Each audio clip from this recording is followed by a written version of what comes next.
Nothing in this program should be considered investment advice. It is for educational purposes only. Please hit pause and read this disclaimer in full. So the question is, and what I'm hoping is that Doge pulls out all of these inflationary pressures and Trump actually goes through and allows the consequences, unfortunately, that are going to impact all of us to wring this inflation out of the system. The question is will he actually follow through with that?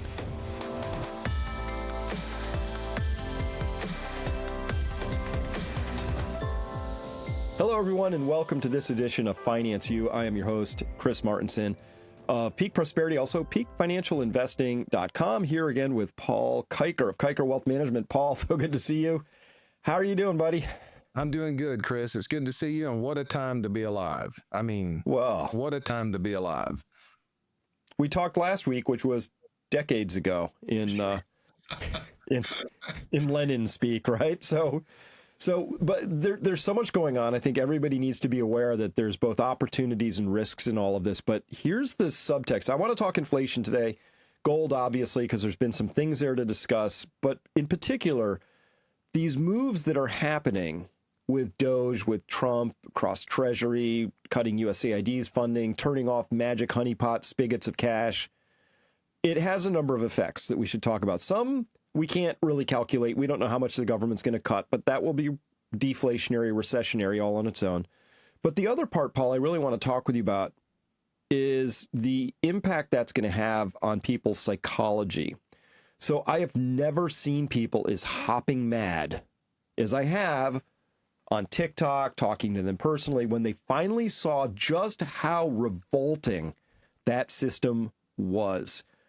People taking money, taxpayer money, and just setting fire to it and putting it in their own bank accounts. It was, I don't know, what are you seeing on your end? I'm worried about that. Listen, we have a faith-based money system. I think the faith took a ding, and that could have impacts that are kind of hard to calculate. Yes. So I'm going to pick on Renee because I know she's going to be watching our video from a compliance perspective. Let's hear from Renee then. So this morning, she picked me up, dropped the truck off to get the oil changed, and she had watched the press conference with President Trump and Elon Musk last night. And I mean, fighting mad and upset, understandably so. You know, driving down the road, and I was like, "Oh, you're a little loud there," but fired up and frustrated. And everybody that I'm talking to are just ridiculously frustrated. They're making sacrifices in their family to pay the taxes that they're getting out there. They're doing it the right way, and to find out that you've got these grifters that have been so embedded within the federal government that have foolishly wasted our tax dollars, foolishly for their own ideological benefits. But even more so, it looks like circling those funds back to them for their own power and benefit. And everywhere I go, anybody who's aware of this is fighting mad. Now, there are some that are out there that are sticking their heads in the sand, and the only thing that they're grabbing hold to is Trump derangement syndrome and just listening to whatever, you know, the propaganda that they've been so embedded with over time. But anybody who loves the truth is so furious about this that's all they can talk about. Yeah, well, it is infuriating. You know, Paul, I show this in my other life that's not strictly financially related. I show this video of this social experiment that's done with monkeys, right? And they feed monkeys these cucumbers and ask them to perform this task, and they're happy. And the problem comes in when you feed one of the monkeys out of the pair grapes instead of cucumbers. Well, the guy who's getting cucumbers gets pissed off, right? They throw them at the researchers, and they shake the bars of the cage. They get very mad, even though they were both happy with both getting cucumbers. Well, we just found out that we've been getting less than cucumbers, and they've been feeding themselves whole bunches of grapes. It's deeply unfair, and that creates a lot of social friction because monkeys are social animals. We're social animals. As a social being, unfairness just doesn't work. It shatters relationships really quickly, right? If you have a team and you treat people unfairly relative to each other or how they should be treated, you're going to break your business. It's just common sense. Yes, it is. And to bring trust back into the system, not only are we going to have to rebuild this, Chris, I think that the consequences of those who have been receiving benefits in a fraudulent way at the expense of the American people need to suffer consequences to the point that 50% of the population maybe considers it was too severe, 25% thinks that it wasn't enough, and 25% thinks that it needs to be, that it was a little egregious. And I also I believe that any politician, any elected official that has set this system up to line their own pockets at the expense of the American taxpayer should have forfeit every asset that they have, every asset to their trust fund kids, and more often than not, I'm not a big believer that the children should suffer the consequences of the decisions of the parents. But in this case, it's so egregious because there are so many American families that their kids have had a much harder standard of life because of the taxes that they're paying. And not only that, just the wrapping of the monopolies, the small businesses that weren't able to get started, the raising of the barrier of entry. I believe that this should be a generational move. Now, what do you do with it? Take it away from them. You can't distribute it to the rest of the people, apply it to the national debt. But strip their pensions, strip their assets, strip everything once it's proven. And it needs to be public and clear. Absolutely. Fully transparent, very public. Now, you said children shouldn't suffer for the sins of their parents, but neither should they be richly rewarded for the sins of their parents. So I don't consider it punitive if you say the parents got ill-gotten gains and they tried to hide it in their kids' bank accounts. There's nothing wrong with taking that back, right? No. Because it was ill-gotten gains. It's not the same as punishment, the way I see it. No. Well, and if you go back now, I don't even know how I could do a quick Google search here to look, but you remember Bernie Madoff years ago before the 2000s? Yeah. So if I remember correctly, and I'm 99% sure because I followed the impact of that, and this was memorable to me. There were individuals who had invested with Bernie Madoff, who harvested their gains and took them well before his fraudulent scheme was revealed, and their assets were clawed back. So if I remember correctly. So that's a situation where if the children have benefited from it, it needs to be pulled away. They've had an unfair advantage at the expense of all of the American taxpayers. I think the consequences should be severe and one that's talked about for generations to make sure that there is no elected official in the future that will ever consider doing that, along with checks and balances in place. Consequences have to be part of the game, obviously, right? So I think about this from, say, the environmental perspective, right? So if the boardroom and the executive leadership suite of, say, Dow Chemical knew there was a chance that if they were dumping these PFAS forever chemicals into the Ohio River, if they knew that a decade or two later there was a chance that would be uncovered, which it would have been, they knew it because they were trying to hide it. If they knew that a decade or two later there was full clawbacks for their whole family structure, they make different decisions. Oh, yeah. Right? Absolutely. And that's why we're seeing this huge fight, tooth and nail, laws, activist judges, like, let's not have the public looking into what's been going on inside the Treasury database. So the Treasury Department, according to an article that was just penned in an op-ed by 5 former Treasury secretaries, Larry Summers, what a cad, Janet Yellen, all those people, right? Rubin. They said, listen, you don't understand. There's been like this gnomish permanent like bureaucracy that's just been running this unaudited, unaccountable, and we should really keep it that way because they're the experts. I'm like, they just said the quiet part out loud, which is like, we've just been doing this whole thing with nobody looking over our shoulder for 80 years, right? No audits. Paul, the chance that there is not fraud is 0.00%. Zero. It's humans. Unaudited humans with a magic checkbook commit fraud. It's just how it is. You're right. And here's what makes it worse. The further you're removed from the person that you're stealing from, the easier it is to steal. That's just human nature. So I was in a situation on a nonprofit booster club. An individual had to face people that were there, but still ended up stealing large sums of money in relation to the budget that was within the program. Thought they were going to get away with it until somebody like me comes along and starts asking questions and looking at the details. This happens in churches on a regular basis. It happens everywhere. I mean, in my 26-year career, I mean, the one requirement that I have if I'm going to serve on a board is there an independent audit and are there checks and balances in place? And there are some organizations that don't have those in place. They're running well, but that's the minority out there because if you leave it open, all I can think about is when you look at what's going on in the government, who are they really going to answer to, right? I mean, they're so detached from the daily lives of the individuals that it makes it easier for them to steal and have this grift taking place.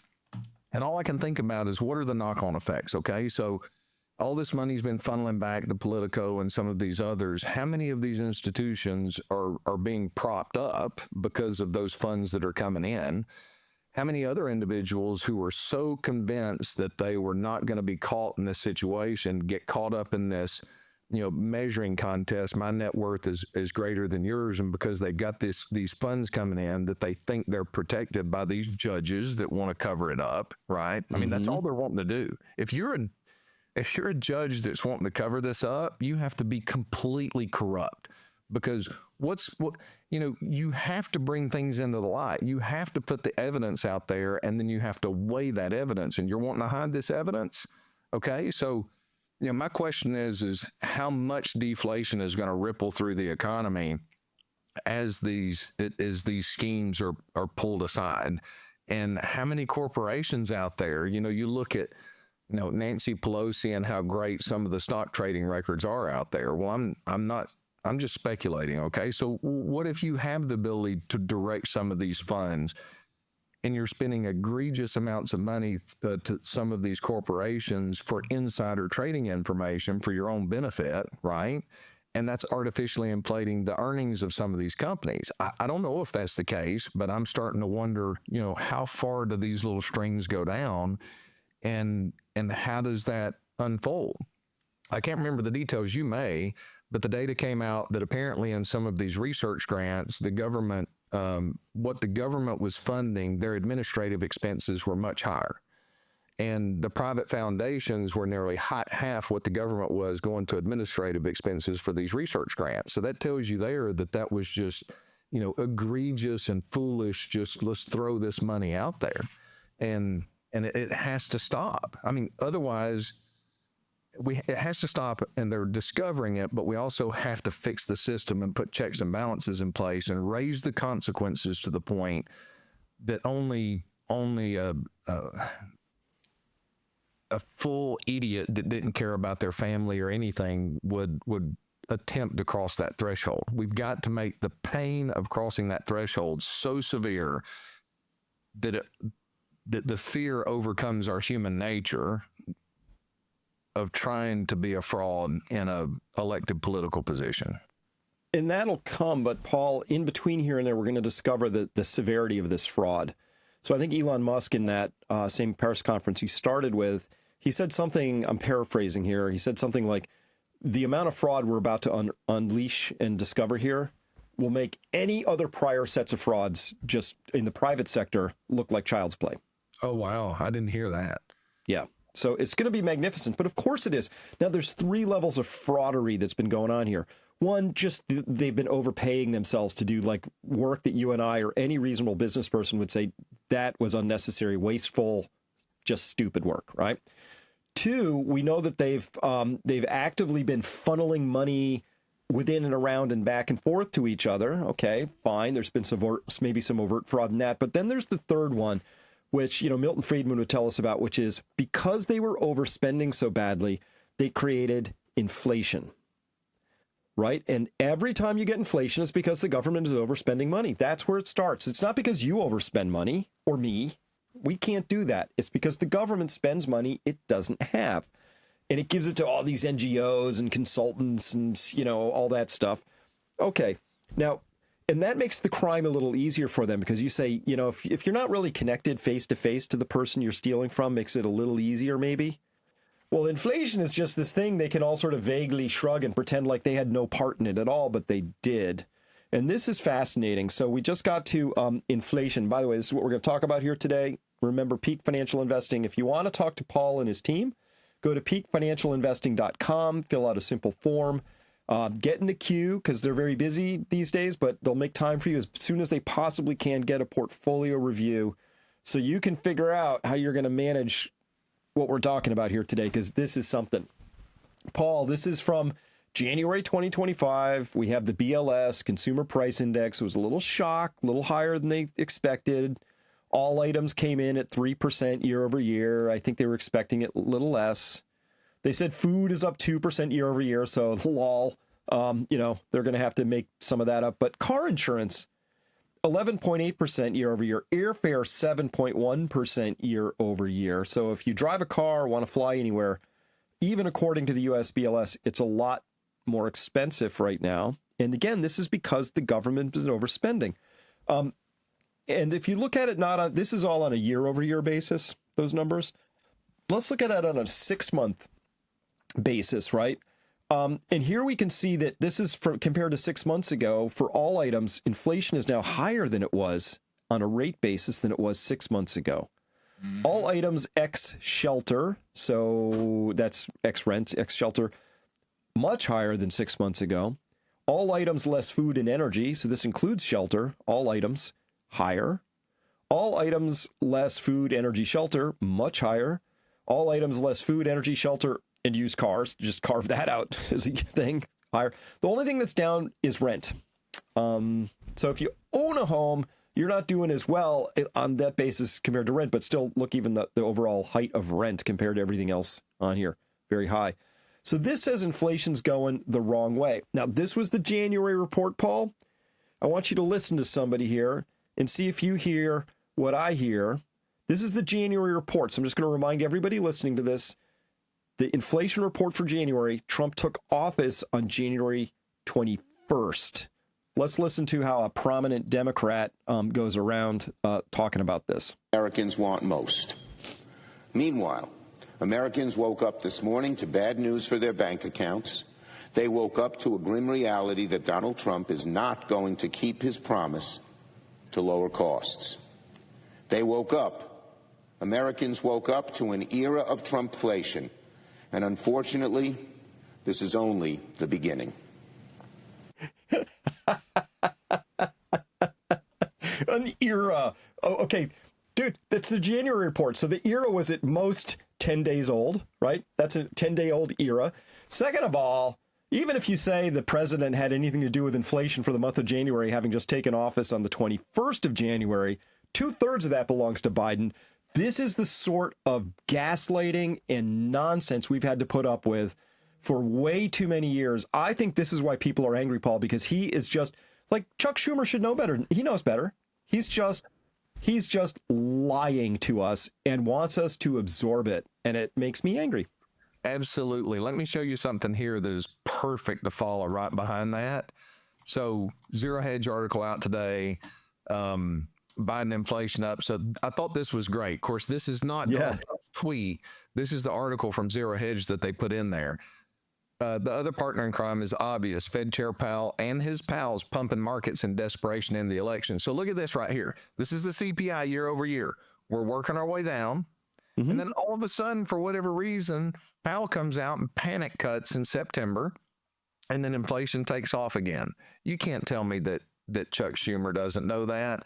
And just so you guys know, this is the article, Biden inflation up, stock slumps with CPI, with cut hopes as CPI soars in January. Yep. And that just gives you the information. I mean, the data that they assume Americans are so stupid and they have such control over the media apparatus, which hopefully the funding to their media mouthpieces is being cut, that we're actually going to believe that this is all Trump oriented at this point. Oh, that's about like the judge that wants to stop the uncovering of what's taking place right now. That's lying, and he knows he's lying. That's like Chuck Schumer. He's looking us straight in the eye, Paul, and he says, "My two pair beats your full house." And you wonder if they've got a shotgun under the table pointing at you, when they say that. All right. Well, so here, if he was being honest, though, here's what I would want him to say. I would want him to say, look, over the last 4 years when Biden was in office, we had some pretty nasty inflation, okay? And we know that this is because the government overspent, and I look forward to working with the new administration to figure out how to reel this in, because we understand just how painful this is for people who are not somehow accumulating high 7-digit portfolios on $174,000 a year salary, like me, he would have said. New cars up 19%, used cars up 21% in just 4 years, right? Food away from home up 25%, electricity nearly 30%, gasoline 34%, home prices almost 40%, auto insurance 60%, and of course a dozen eggs is up 238%. He would have said, wow, I am so sorry. This is a failure of leadership. I was in power and mistakes were made, and we would like to do what we can to make it right for you. To say that Trump, that we have a new era of Trumpflation because of the January report, it's insulting, Paul, how much he thinks, how little he thinks of us. It is. But you know, Chris, it's a spirit. I mean, from my perspective, one of the teachings that Christ and the Bible gives me is if we confess our sins, he'll be faithful to heal us and forgive us from those. Mm-hmm. But there's a spirit of individuals out there like that, especially those who want to cover up their secrets. They are unwilling to admit any error whatsoever. I don't know if it's their pride that causes them to do it, but they will burn the world down to keep their secrets, in the closet. And then when you find them out, they're going to turn around and blame you for, I saw something on Twitter yesterday that there was this girl that says that these judges and these Democrats that are screaming heavily are acting like a boyfriend that's caught cheating or a husband that's caught cheating. You know, the wife grabs the phone, goes in the bathroom, and he's beating on the door. You're invading my privacy. You're invading my privacy. And he comes out and shows, what's this, and then closes the door and goes back in there. And the whole time he's trying to turn it around saying, well, you invaded my privacy. The reality is I'm offended, caught, right? You're caught. And that's what it appeared. That's what it looks like to me. It's that same spirit of those individuals who can't change their ways because they refuse to admit that they've done anything wrong. Not good people. I just want to take a quick break right now to tell you about my Information Scout service. At Peak Prosperity, I'm holding this really important role of being your Information Scout. Now, what does that mean? First, I do what I do because, as we all know, this world is really crazy right now. We don't know if our food's going to continue to be stocked in the stores. We don't know if the grid's going to stay up. We don't know if a war's going to break out. So being resilient is more important now than ever. And the first element of being resilient is knowing what you need to know, having that right information. So listen, you could get a news aggregator service. That's not what I'm offering here. I go in and I find the data, and I'm going to present you that data, and I'm going to hang it on these things called frames to make it simple and easy.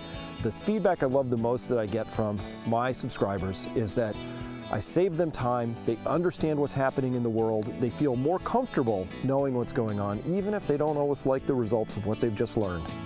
But most importantly, they take action as a consequence. So it's time for you to become resilient. It begins by being well informed, and that's the service of me being your personal information scout in this complicated, fast-moving world. Now, let's get back to our program. Paul, I mean, every time I see numbers like this, I'm a little bit shocked. I know it was bad, but when you see it actually laid out like this is bad. It is. Right? I mean, if you are on a fixed income, like the cost of living adjustments were up. I know we had a pretty big year. They had an 8% increase in one of those years, but the other years were like, what was it this year? 2% or something? If you were on fixed income Social Security, you did not keep up with this table, guaranteed. No, not at all. Yeah, this is shocking. It is shocking. And it hurts the worst of us, Chris. It hurts the elderly. It hurts those on a fixed income budget. Mm-hmm. One thing that we've seen is the whatever the Social Security cost of living adjustment is, it does not reflect the actual cost of living. And either, property and casualty prices increased dramatically. And then also the young. So we are handicapping, or not handicapping, we're putting a burden on our elderly that we have a responsibility to take care of and make sure that they're okay, and our young. And it's only the top 10 to 15% that are able to absorb these price increases. But even some of those that have much larger incomes and their debt levels are low or they're debt free are still making changes in the way that they're living because everybody's feeling it. Some, it's put a little bit of a hamper on your lifestyle. Others, it's absolutely decimating it. Well, Chuck Schumer just said, listen, if you had accidentally voted for Kamala and her team, we would have continued that gaslighting. We would have had more of this. This is what the program would have been. I don't know how Trump is going to necessarily deal with this, because it's hard to get this to sort of turn around.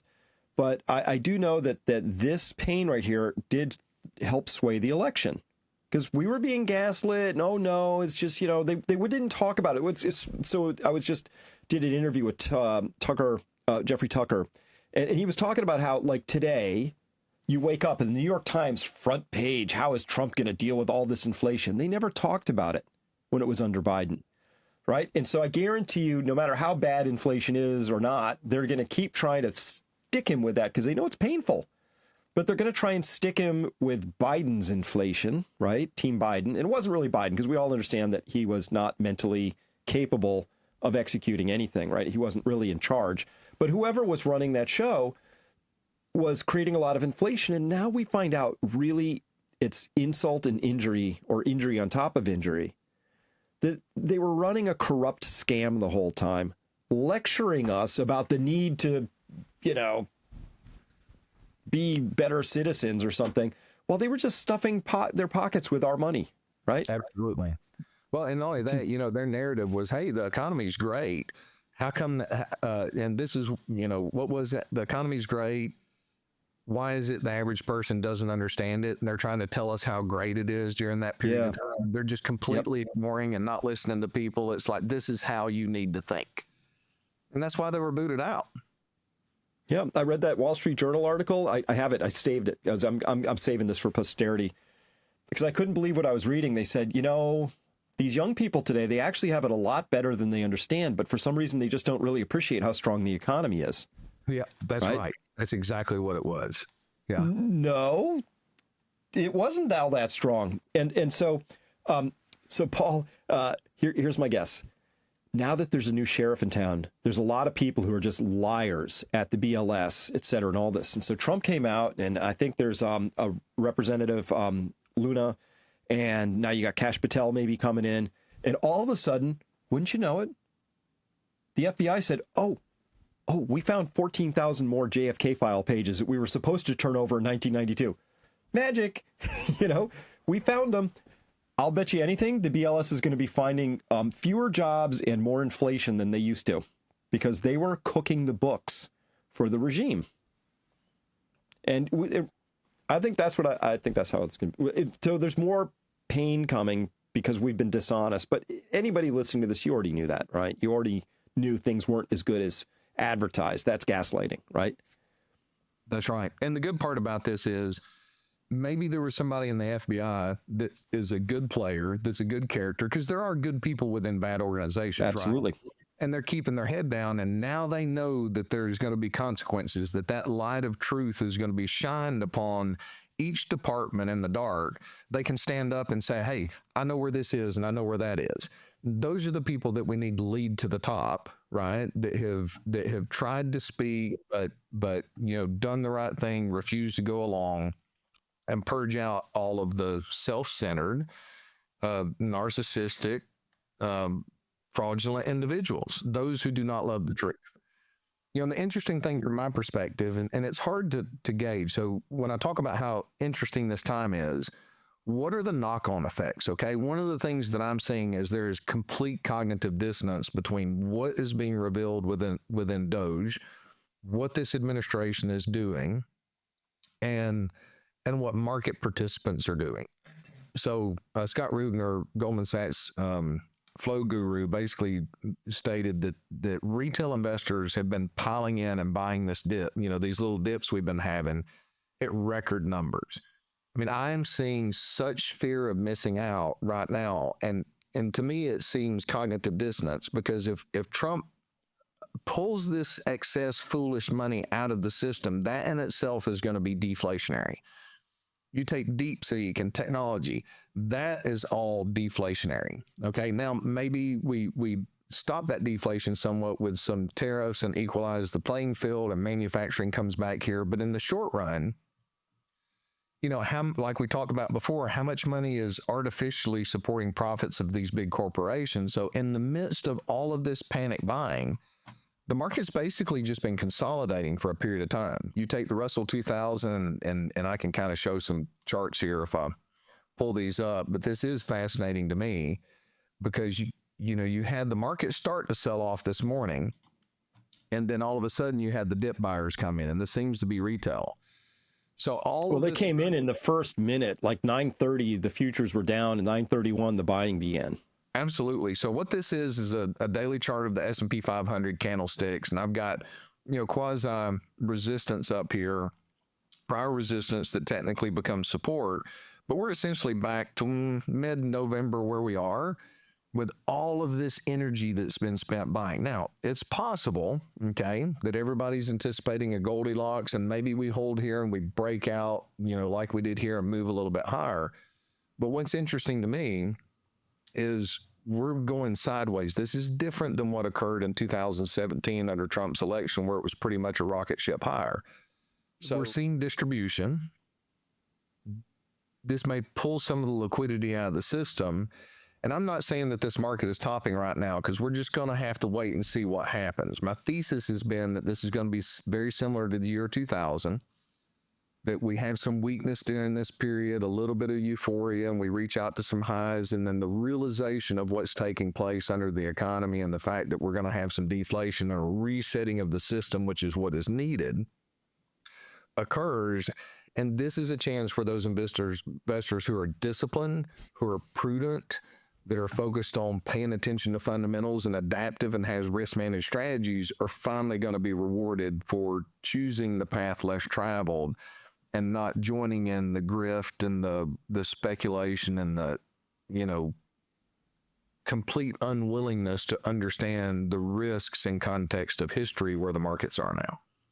So, Paul, we haven't topped out yet. I don't think, and I'll tell you why.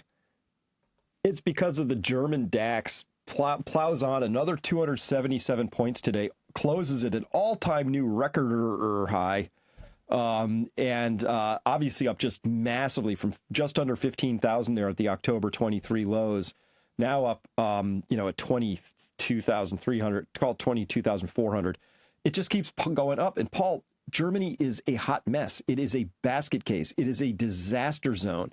They are shedding jobs. Their productive economy, every time you look at it, like they're engines of prosperity.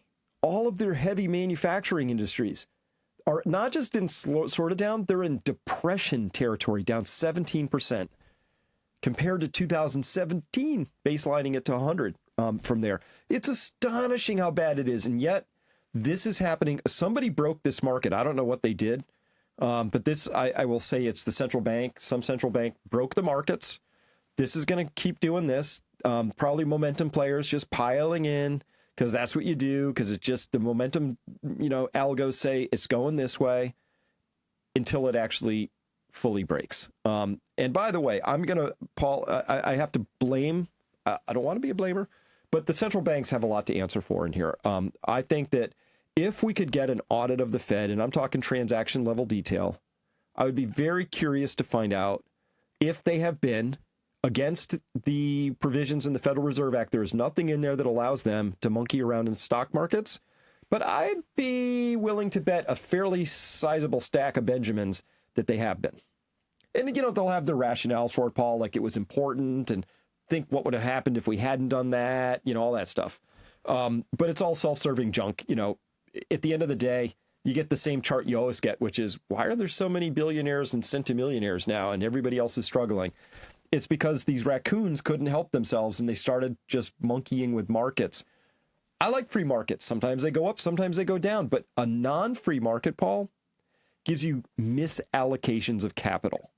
It does. And those are just waiting to be exposed by something at some point in time. And that's when losses happen. So... That's right. I don't know. This doesn't smell right to me. The German market does not. Something's wrong. I haven't quite got it worked out yet, but Well, you know what's interesting is the DAX has been a mystery to me. So over the weekend, I started trying to dig in and figure out why in the world the DAX is doing what it's doing. And I haven't finished it. I got sidetracked trying to keep up with all the stuff coming out of Doge and what's going on in markets and our portfolios. But I think some of it has to do with the makeup of the stocks that are inside of there that are a little bit more international, like SAP and some of these others that have been on a tear, very similar to like last year. I have a chart that I was trying to replicate, but it wasn't approved to show for public. That last year there were the lowest number of stocks that outperformed or matched the S&P 500. So you had your Magnificent Seven that kept the markets going. And throughout history, going back to 1985, this has only been met in 1998, 1998, 1999, right before the technology bubble burst. So we have all the signs that we're in the same similar type of environment. And that cap weighting of the indexing may be what's distorting the DAX in relation to the underlying German economy. But I can't say that for sure now. I'm digging into that. So maybe I'll have a report next week on it. Can I turn back to inflation real quick? Because I want to have a moment of silence for our UK friends. So as bad as it's been here, it turns out, according to Trueflation, that since January of 2020, inflation up 38.61% for the average UK citizen, lost 38.45% of purchasing power. This is bad. This is really, really bad. So just to make the numbers round, so exactly what the government policies did was going to an individual making $100,000 a year and said, for the next year, you're going to have to work next 4 years, you're going to have to work just as hard as you have in the past, but we're only going to pay you $62,000 a year. So that's a pure pay cut to put that in perspective. $100,000 4 years later has purchasing power of 62.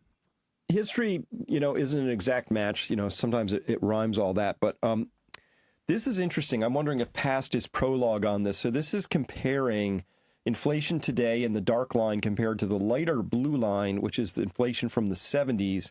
So you hear a lot of people now going, oh, inflation's coming down. I think we're out of the woods. But then again, it could be totally different this time. But isn't that kind of an eerie parallel? And all that would be required, Paul, for it to be a perfect parallel is some sort of an energy crisis, an oil crisis, or a dollar crisis as well. So I've been watching that really closely, and there are many who argue that inflation is cyclical, and once it gets embedded into the system and it spikes up again, behavior feeds on that inflation. So the question is, and what I'm hoping is that Doge pulls out all of these inflationary pressures, and Trump actually goes through and allows the consequences, unfortunately, that are going to impact all of us, to wring this inflation out of the system. The question is will he actually follow through with that?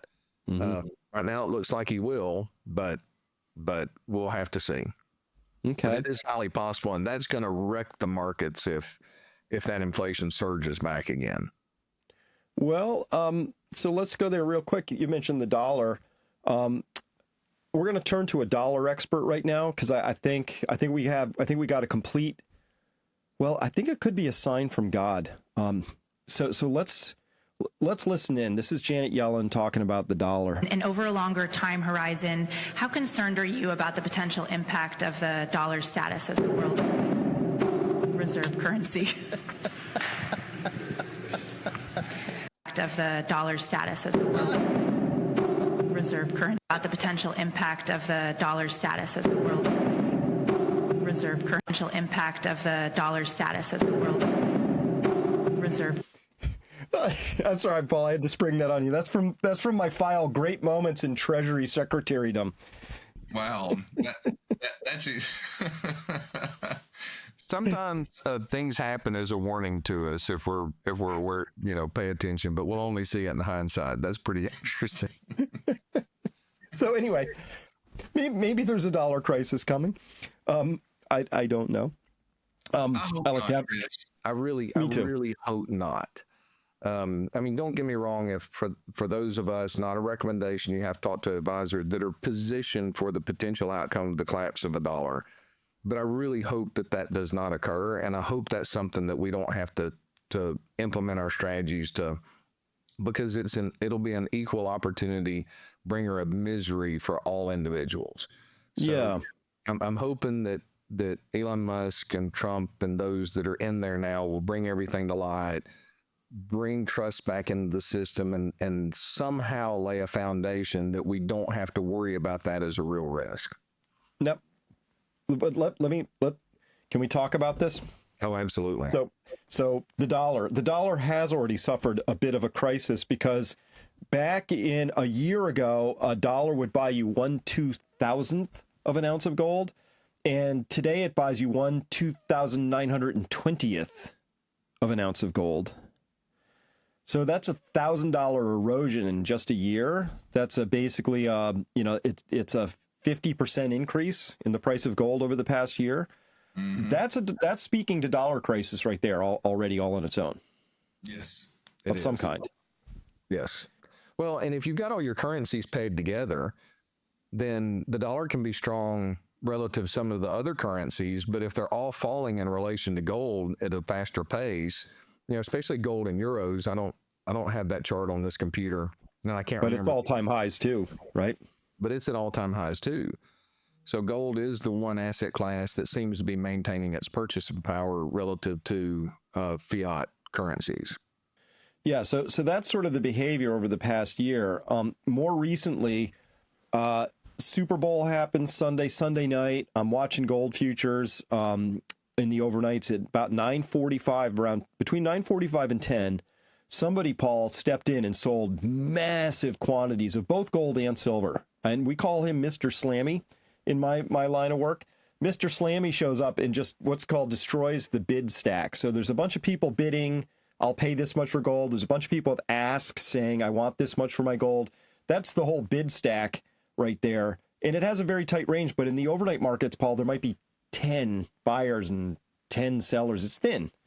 And when somebody steps in and says, I got 500 sell orders and I want them all executed in this 1 minute window, which is how Mr. Slammy rolls, that's usually your signal. And I've seen this play enough times. I went to bed going, okay, I'm going to wake up tomorrow. Gold's going to be down several $100s and it's going to carry on. And these things usually last about 2 weeks. Okay. So we wake up that morning and boom, 8 o'clock, they just start coming right in here in number one and slamming it. This is 8 o'clock when the U.S. markets open up, slamming into it. But mystery of all mysteries, Paul, it went that way. So then all night long, they were working on it hard. And this is a whole day of trading here yesterday. Yeah. And then last night, they were working her over good. And then 8 o'clock, the U.S. markets open up and slam. Oh, no. Went the other way. These are called failed slams. And that's a pretty significant failure right there. They worked very hard to get that under 2,900 an ounce and to get some momentum to the downside. They keep Didn't trying. happen. They keep trying, but the forces and the buyers that are starting to wake up. And what's interesting is we don't even have retail jumping on it yet. Discount or premium on a lot of your physicals, and we pay attention to that. There is no retail euphoria on this at all. At all. They're not going to crack the market. When retail joins along with these big buyers that are buying physical metals, my opinion is that they won't even be able to pull off what they did in their chart there. It's going to be shorter and shorter and shorter, and ultimately at some point they're going to have to give up. Yeah, so I don't know if you heard this yet. Did you realize this? That South Korea's mint has temporarily suspended sales of gold bars to retail people. There's no gold. They ran out. No, I did not know that. That's big news. Yep. That is big news.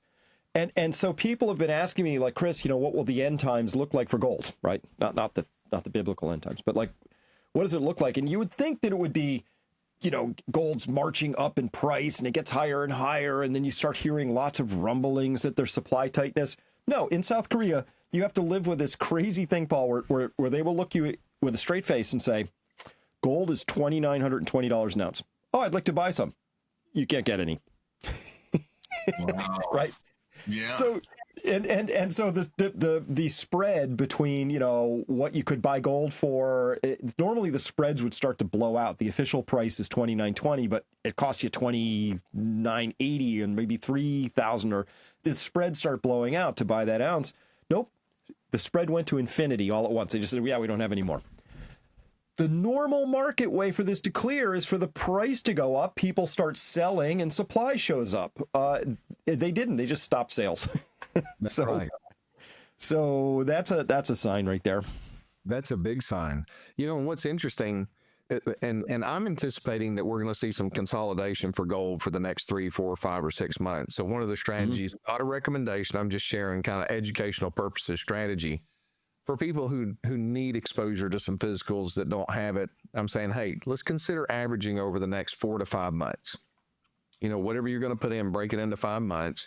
But if we happen to get a 10% decline for whatever reason, then double your purchases and speed that up, because the long-term forces that have gotten gold to here are still there. They're still under the surface. And that's another sign, because we've not seen that happen before. I don't know the last time I recall. I don't know that I ever recall someone saying that a country like that saying that they're not going to sell it to retail. Do you? You've been in the gold markets for a while. No, it's very rare. I mean, things would get tight, but you could buy it. Delivery might have been stretched out a few weeks, but they didn't just stop. And speaking of 10% price movements, did you catch this? The SGE, the Shanghai Gold Exchange, as of today, February 12th, limits the gold price increases to just 10%. So for whatever they were seeing in the Shanghai Gold Exchange, they decided, Paul, you know what? We ought to put in some circuit breakers on this. So they have limit up days now coded in. Well, whoever the regulators are, they're like, you know what? We're going to limit daily price increases to 10%. We never get those in gold. 2% is the magic limit, that they've set in the U.S. markets, right? Yeah. So the fact that they've set that there ahead of time when we've not had 10% moves in the gold price tells me that they're anticipating that could be a potential at some point in the future. So what do they know that we don't? Because that's the Shanghai Exchange directed by the administrators from a government level, correct? Yep. And by the way, it's one of the largest gold exchanges, if not the largest gold exchange now, because the Chinese are very gold happy, all that. So that's big news. So, Paul, there's so much big news popping right now. So, by the way, I just want to consider this as an idea. People should think this through. Maybe, I don't know. Matt Smith writing here says, buckle up. There's a massive move happening in the gold market that almost nobody's talking about. Of course, we have. Huge physical deliveries. Yep. Shortages in London. Yep. Blowing out, lease spreads, all of that. Gold flowing into the U.S. at record levels. Yep. Someone with deep pockets is scooping up the gold, likely the U.S. Treasury or Fed, end quote. Paul, the idea here is that who has the power to force London to cough up 500 tons is probably not a family office. So the idea is it must be the government, right? Because who else could actually get that to happen? So Matt Smith continues, quote, well, why? The theory. They're preparing for a full-on gold audit, meaning they're reshoring gold that maybe they might have leased out. And once audited, that gold could form the backbone of a new monetary system. It could signal a seismic shift in the dollar's status and value. But let me start here, end quote. Let me start with this. The idea, Paul, if we do have an audit of Fort Knox, the chance that all that gold is there is zero. So I'm sure some is there, but all of it, zero. Why? Because bureaucrats have been doing everything in their power to prevent an audit. It's too expensive. Think how hard that would be. Somebody would have to open the vault and count and write the number down. It's since the 70s we've wanted a gold audit and they've said no. So I'm pretty sure I know why. Yeah, and with what we've seen so far, with what Doge has discovered, and something that's easily audited, if it was implemented, I can only imagine what they would find if there's the audit of Fort Knox. Yeah.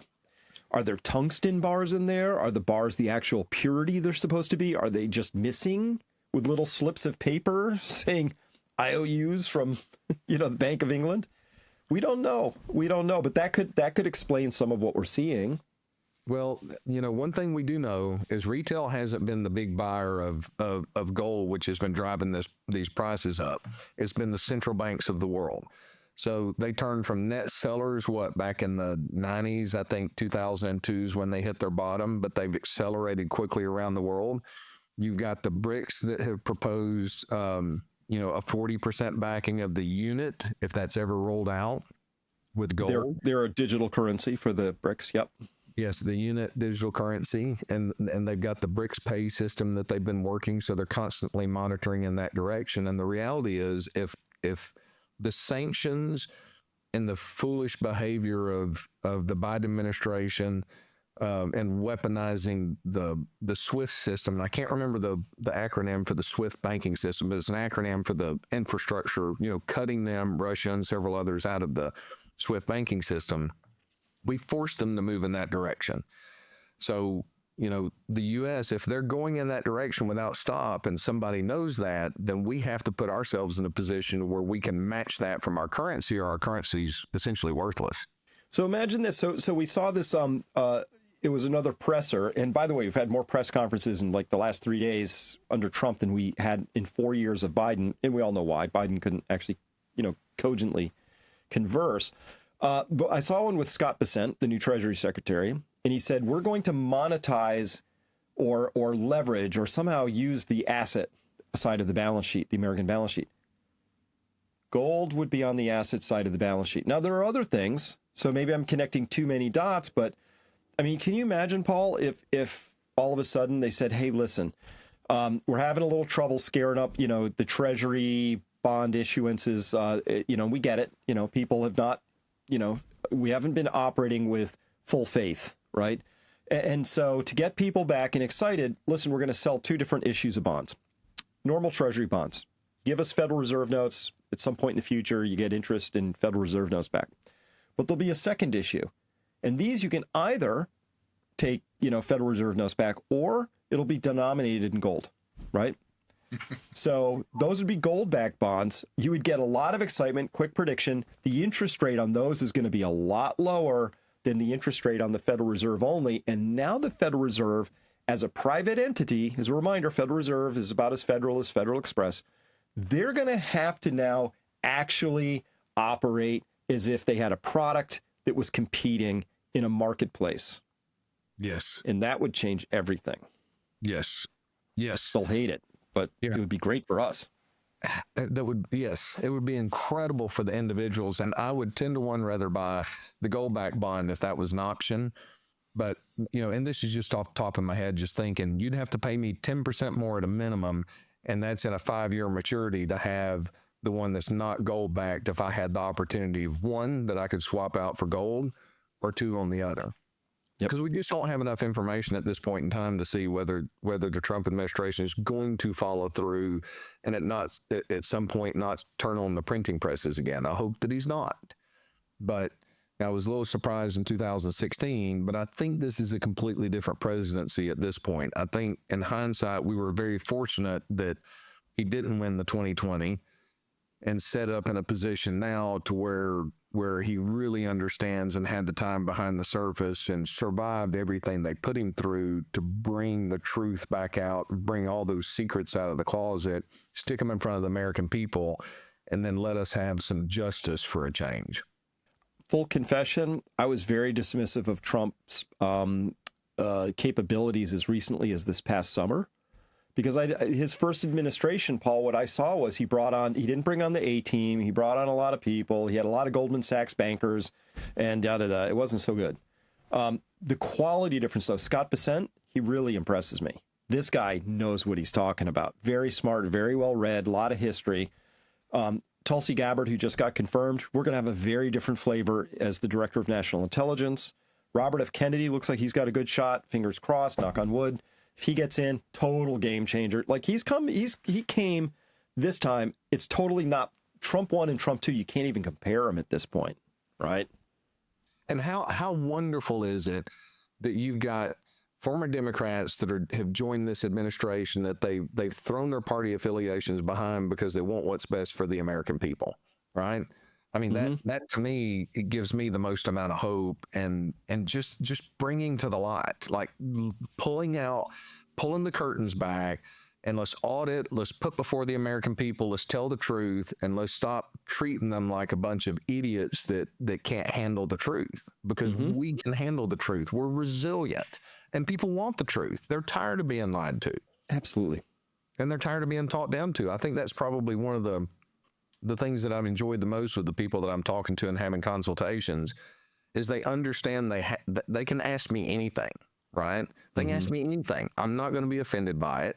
I'm going to have conversations with them. and we're going to be able to show them the data about where they are and say, here's your option A or here's option B. You know, the choice is you. This is what I would do if I was you. But if you're comfortable with this risk, then head down that path.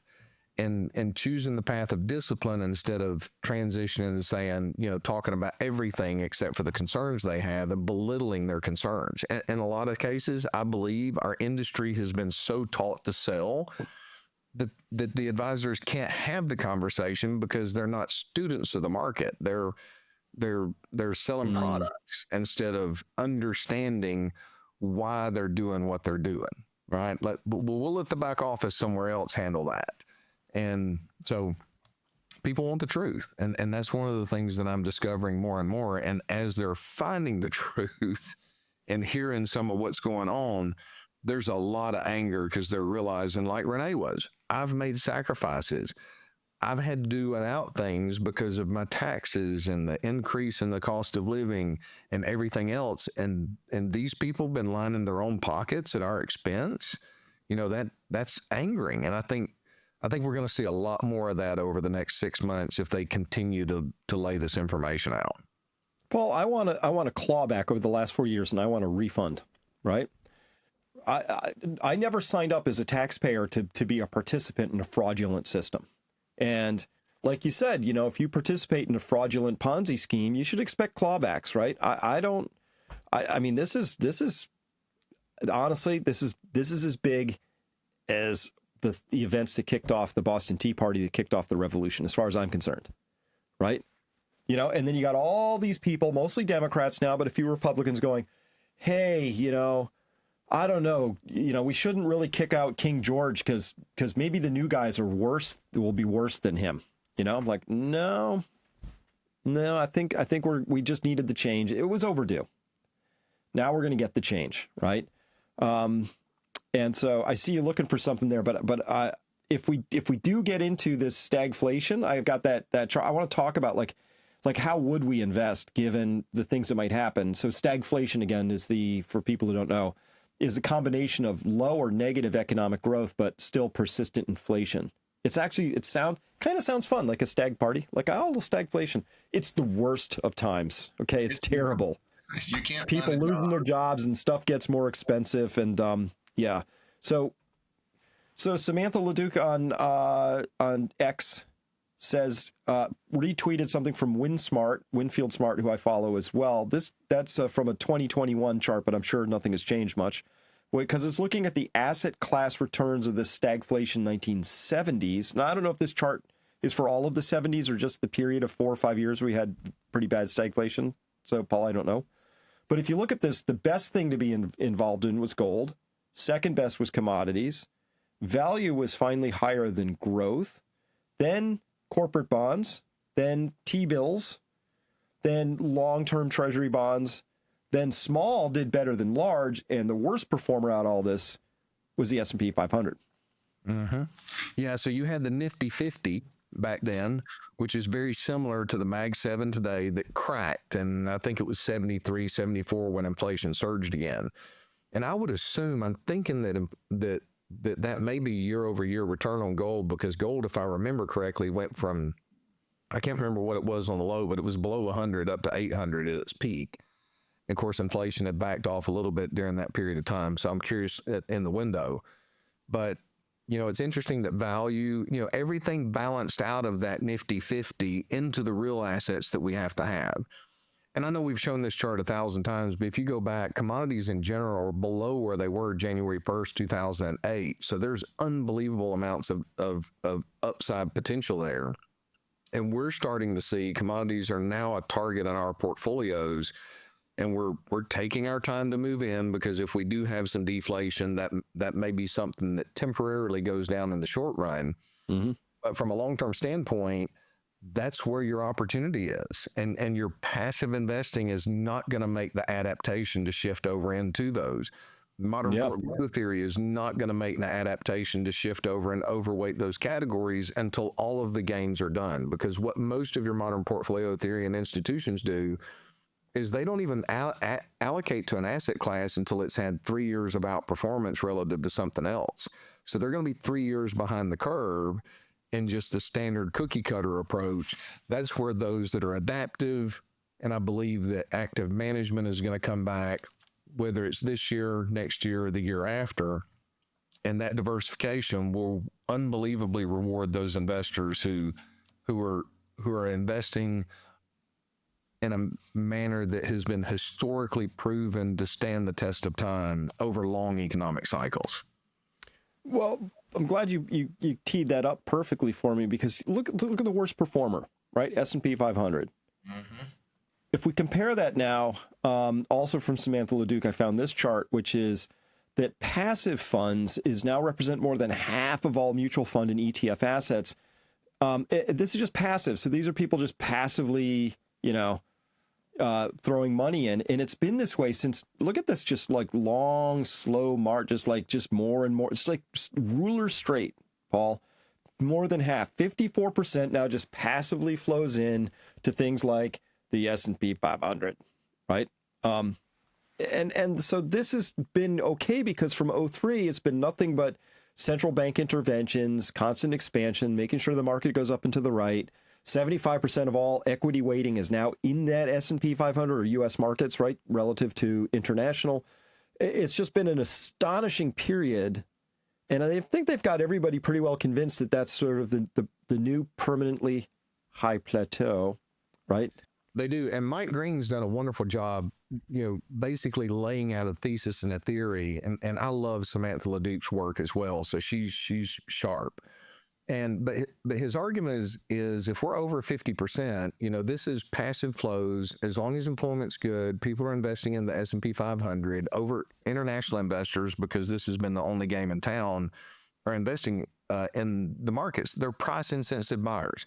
They don't care what the valuations are. They don't care how little the cash flow is. They don't care if they're paying 200 years worth of a company's earnings inside of there, because that's what has worked. They're looking in the rearview mirror and hindsight bias. And you're also set up to where a lot of your 401ks have automatic enrollment, and they're going to pick a fund like that because it has low expenses. And this is just a behemoth of money flow that's causing the larger stocks to outperform relative to the others. Now, there's a couple of things that are going to break this, and it's going to end ugly, okay? But before we get to the end of this, let's talk about the active investors. So, active investors have struggled over this period of time where the government has stepped in. They may have knocked it out of the ballpark from 2000, 2003. They may have knocked it out of the ballpark in 2008. But active is going to be fundamental. They're going to pay attention to sustainable businesses. They're going to pay attention to cash flow, time value of money. They're going to deploy that capital in what are the best businesses. But the problem is they've not been able to overcome these passive price insensitive buyers. Okay, that just comes in at the first part of the month. Every month, we're in this period of time where pensions are making contributions. I believe that's artificial. That's not artificial, it's real support for these markets where it is. But when you've got over 50% of those funds going into passive, let's say you've got 10% of those out there that are left that are active. Well, they can't collude together. That's the argument that Mike Green has been making with, it was on one of Grant's conversations. But so they can't collude together, okay? They're not going to communicate with each other and say, hey, we're all going to short NVIDIA. The government's not going to allow them to do that. And none of them manage enough money individually to overcome those passive flows. So it's immediate ruin if they took their whole book and shorted against that. And it would be a foolish game. So this is going to continue to build. And one of two things are going to happen. The baby boomers are going to enter their distribution phase. And that's one thing that's going to cause it. Right now, they've not had to do that, okay? The second thing could be that we actually have a recession and unemployment goes up. One, that's going to stop some of those flows that are going into passive. And then two, it could be liquidations because of unemployment and higher inflation where people just can't make their ends meet and they have to sell some of those funds. So we're in a situation now where that boat is tilted to where everybody is over 50% on that side. And when everybody is on that side, the few that are left are going to be well rewarded for that rebalancing when it occurs. And we don't know if it's going to be that stagflation that occurs that causes those flows to reverse, but that's a behemoth that's really hard to overcome, and it's driving valuations in your larger Magnificent Seven, because what is it, 30, I think I'm underestimating 35% of every dollar that goes in the S&P 500 goes to the Magnificent Seven, regardless of how expensive they are. They're price insensitive buyers. So I would like to, I wonder what Mike Green, Professor Plum, thinks about this. That's his handle over there on Twitter X. Because there's another passive buyer out there, drives me nuts, which is stock buybacks by corporations. Drives me nuts because they say, oh, we're returning money to shareholders. Like, no, there's a mechanism. It's called a dividend. So if you want to return money to shareholders, cut them a check. Okay, that's how you do it. What they're doing in most cases, from my perspective, far too many cases, Paul, is they give lots of stock options to their C-suite, which dilutes the outstanding shares. And then they buy those back with what should be dividends going to to shareholders. So anyway, but they're almost automatic too. And so if there is a reversion to the mean, corporate profits have been super juiced by all this money printing and everything and all the inflation. But if those ever revert to the mean, there's a second, I'll call it automatic purchaser that disappears from the markets too. So it's all one big bubbly thing, and it's all been fine with the central banks printing like crazy. So I guess, the real question is there anything that would get them to stop printing, That's a good question. Profits getting squeezed. So let's say the Biden administration was for capital at the expense of labor. So labor being the middle class, capital being the top 5%. So if the Trump administration's actually for labor, okay, so years ago, the Democratic Party used to be for labor and the Republican Party was perceived to be for capital. That seems to have switched, especially you look at all the effort the Biden administration put into keeping the markets up. Fiscal irresponsibility, what we talked about last week with Janet Yellen having all the, nearly $10 trillion in short-term maturities when they could have taken advantage of low yields. All of that was really good for capital. So if we get into a situation, if this administration follows through and implements policies at the expense of capital that's really good for labor, that's going to reduce the ability for these companies for buybacks because they're not going to have the profits left over to put back in there. Now, we don't know if that's going to happen right now, but that is a sign of something that would stop those buybacks from being the behemoth in the market of where they are. I mean, the buybacks are such a big impact on the market. There are a couple of things that we have to pay attention to. We're very careful on first of the month. If you're going to rebalance something, try to catch the first 5 days of the month because that's when passive funds hit the market. And then try to sell before you get into a blackout period if you need to re-diversify or get some liquidity for clients because those buybacks are support for the market and the numbers are large in relation to history, and supply and demand just means that's, taking shares off the market and it incentivizes the C-suite. So I think it was prior to 1982, if I remember correctly, buybacks were considered illegal or they were illegal, but they were, and I think they should be outside of shareholder approval across the board for a specific circumstance. Because it's Charlie Munger said, show me the incentive and I'll show you the outcome. So if the large majority of your C-suite and your highly compensated employees are rewarded based on the performance of the stock, but yet they get to make the decision to use the profits to buy back that stock, that creates artificial demand to inflate that stock, which lines their own pockets. No different than what the politicians have been doing or government bureaucrats have been doing through USAID. Yeah, if you want to return money to shareholders, cut them a check. It's called a dividend. It's an awesome thing. It works beautifully. So I get all that. So Paul, that's all the time I have today. I've got another interview popping up here in a few minutes, but any last words here as we close out today? No, the one thing that I would say is just be diligent, know your plan. I do encourage people, make sure you've got some emergency funds in place. Consider harvesting some of the gains that you have in there. This is not a time to be swinging for the fence. This is a time to be building the foundation. I have no clue. I could build the argument that this market could keep running all the way through the end of the year, but take advantage of this because there are times to be prudent. The prudent foresee danger and hide themselves. Things are moving so fast in the government. This is a completely different era. Don't be complacent about it. Pay attention. A lot of stocks are consolidating sideways. Maybe they're consolidating sideways before they take off. but look for opportunity, look for value. If you've been in this passive game up to this point, this is not a recommendation because you have to have a consultation, then good for you, right? You've not suffered the consequences that some that have been paying, not knowing what to do. Okay, that's how we've developed play the game by the rules that are forced upon us. But seriously consider the path ahead.